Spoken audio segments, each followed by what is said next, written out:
Have you ever been to therapy and wanted to speak about something, but you haven't been able to bring that up? Or have you ever finished a therapy session and wished that you'd spoken about something different to what you ended up speaking about?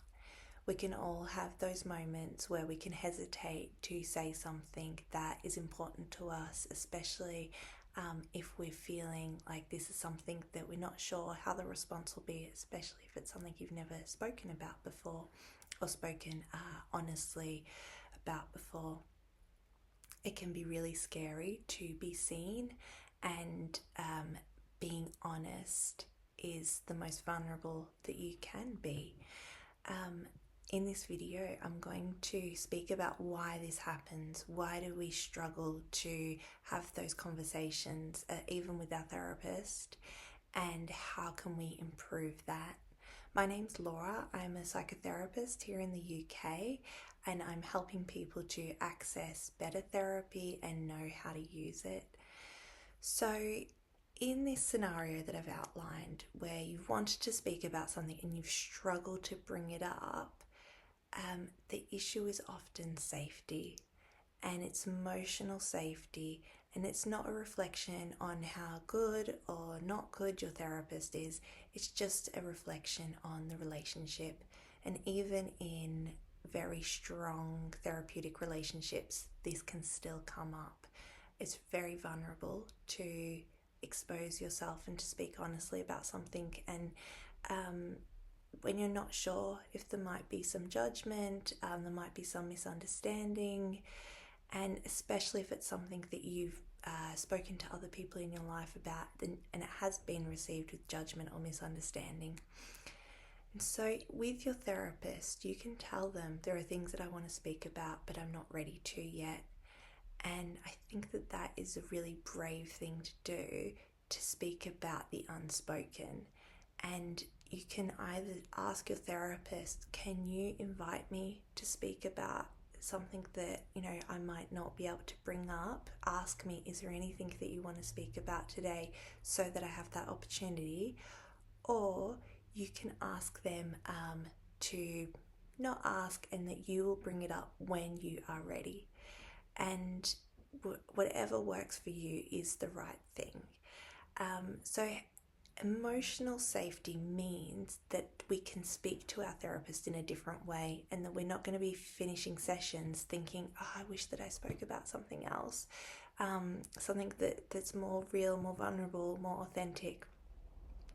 And I've had lots of clients that when they start seeing me struggling to talk about something that is important to them, because they're not sure how I'm going to react. And I think that that is perfectly normal, valid, and it's fine. And I'm happy to take as long as someone needs for them to start to feeling comfortable and to talk about what they've needed to use the therapy for.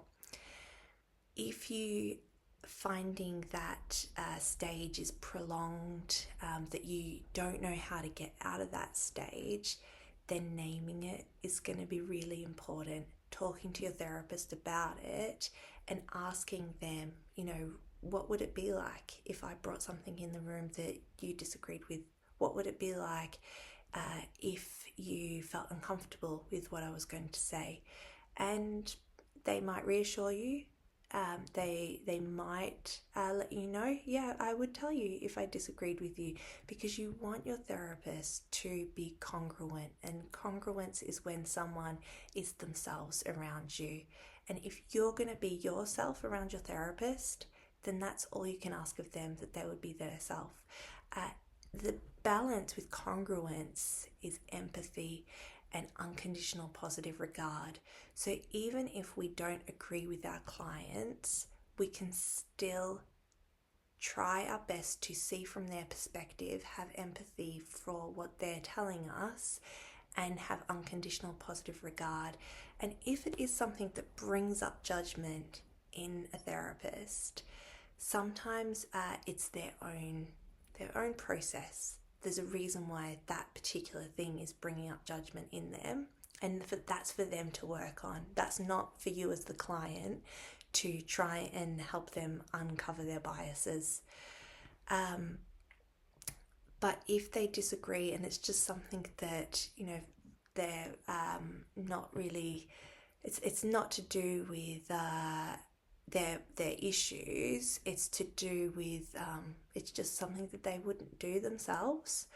Um, they can tell you that if they want to. They might not, but also that doesn't matter because they're there for you. And if you're telling them something that's important to you and you have couched it with, I'm struggling to bring this here and I only want to talk about it once I feel safe talking about it, then even if they disagree, they've still, their job is to provide a safe place with empathy for you.